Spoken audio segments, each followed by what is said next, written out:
In this video we're comparing my old favourite, the Glideride, versus the brand new Nike Pegasus 37. Hey, what's up everyone and welcome back to Fordy Runs. Now if this is your first time at Fordy Runs, I want you to smash that little pink button down there. It's got subscribe written on it. Go to our Facebook page and join the Fordy Runs running community and check out the description. There's loads of cool things, including a link to both of these shoes. Now, I love this shoe. I absolutely love this shoe. If you're new to the channel, I'm a huge Glideride fan. But I thought it'd be awesome to put it up against the Nike Pegasus 37, which is one of my absolute favourite shoes as well. So let's get stuck in. Right guys, so here they are, my absolute favourites, the Asics Glideride and the Nike Pegasus. Now, the Glideride, if you're new to the channel, I think it's my all-time favourite long run shoe. And as you can see, these have been beaten up. And then these are pretty new, right? But as you can see, I've been getting loads of miles in them. And my Nike Pegasus, now I'm a huge fan of Nike Pegasus. I've had Nike Pegasus, I think, forever. Every different incarnation of the shoe. And I just love them. So I thought it'd be cool to put these two together. Which one I prefer, we'll come on to in a sec. Let's get into some of the stats first and the features. Let's get all that out of the way first. So, the Nike Pegasus 37, the new Nike Pegasus, you've got a full-length React foam midsole. The shoe weighs in at 10.5 ounces for UK 9.5. It's 10mm drop, 105 pounds. And they've moved the zoom units to the front, so it's no longer full length.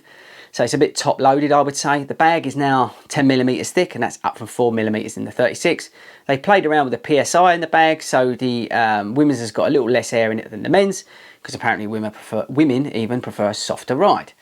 Then we've got the Glideride, the Asics Glideride, which has got this awesome sort of guide sole technology in it, which is just amazing. The improved cushioning apparently reduces muscle load at foot strike, and it does this with the combination of the flight foam technology and the gel technology. You've got this stiff forefoot and dynamically curved sole, which increases the running efficiency by reducing movement of the ankle joint.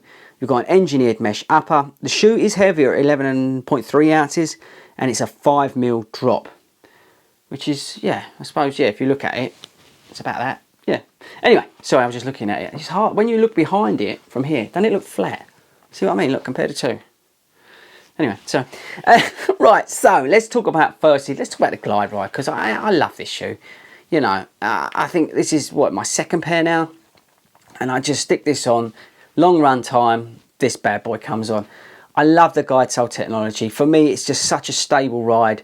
I'm a bit of a heel striker, so I just get a nice landing. I get a nice movement from my heel to my toe with that almost sort of rocker feel to it.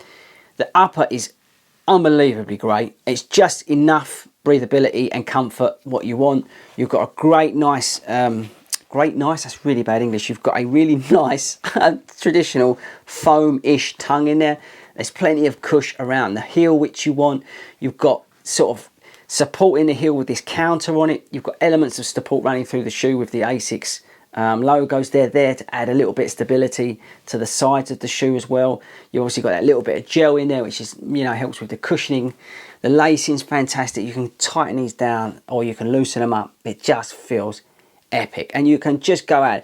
You can run on this thing for miles. Now, my old pair, I think I did 2 marathons in them, 3 training blocks in them, and it was just, yeah, it's just relentless how much you can go and go and go in them. It's just awesome. I'll probably look, see, straight away I'm just in love with them, you can tell, right? And then we get onto this shoe. Now this is the new kid on the block. My Nike Pegasus 36 have been retired.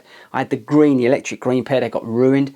So I was really pleased when I finally got my hands on these, because these, like these, form a really, you know, main part of my shoe rotation with my daily runs. You know, if I'm just going out 5, 6, 10k, chances are I'll slip these on, the Nike Pegasus that is. And I was really, really pleased to get them finally in the UK, because they've been taking ages to get here. The React foam feels great, soft, cushioned, but still responsive. I love the way they've moved the zoom units to the front, because you get that nice pop as you sort of rotate through to your toe. It just gives you that sort of nice roll off. I wouldn't say it's anything like a carbon plate, but it's definitely poppy off the front, which is nice. And it's probably the most, explosive's too strong a word, but it's definitely the most reactive shoe I think that the Pegasus has come in, especially versus the last version. Tongue's okay. I think they could have done better with the upper personally. It is annoying. There's some heel slippage in this shoe. I don't know what it is at Nike at the moment, but their shoes seem to have quite a bit of heel slippage. Just look at the Infinity React. Again, you get a lot of slippage in that. I have tried to play around with it. As you can see, I've got a runner's knot on them, and it seems to improve a little bit. I would say, and now you're going to see this probably more so than me, how narrow this shoe is. They've really cut into the Pegasus, especially even versus the 36. This is a tad narrower than that, and that was a narrow shoe in the first place. The Glideride, you just get that little bit more room. So if you're looking, to conclude, if you're looking for a daily trainer, personally, if you don't mind the weight, I would go for the Glideride. It's quite a bold statement. It is a heavy shoe, but it's well balanced. Especially, let's say, for those bigger chaps out there, the heavier guys out there, I would really recommend the Glideride. I know one of my runners in the Fordy Runs running community, he's an ex-rugby player, loves the shoe, and it's well suited to that. If you have a wider foot, again, I would go with the Asics Glideride. And actually, if you're looking for a lighter version, but you like the Glideride, then maybe have a look at the Evo Ride. The Pegasus, though, is a fantastic shoe. If you don't have a wider foot, I would really recommend this. It is great for those daily runs where you just want to get out 5, 6, 7K. You can do a half marathon in it. You can do a marathon in this. It is got the potential, and that's what's so awesome about the Pegasus, that you can do it all in it. But I would just verge on the part of caution. One, how narrow it is, and two, about the heel slippage. And you don't get any of that in the Asics Glideride. So it's a bit bold. Personally, out of the two, I would go for the Glideride. If I had to put one shoe on to go out for one run, I would go in the Glideride.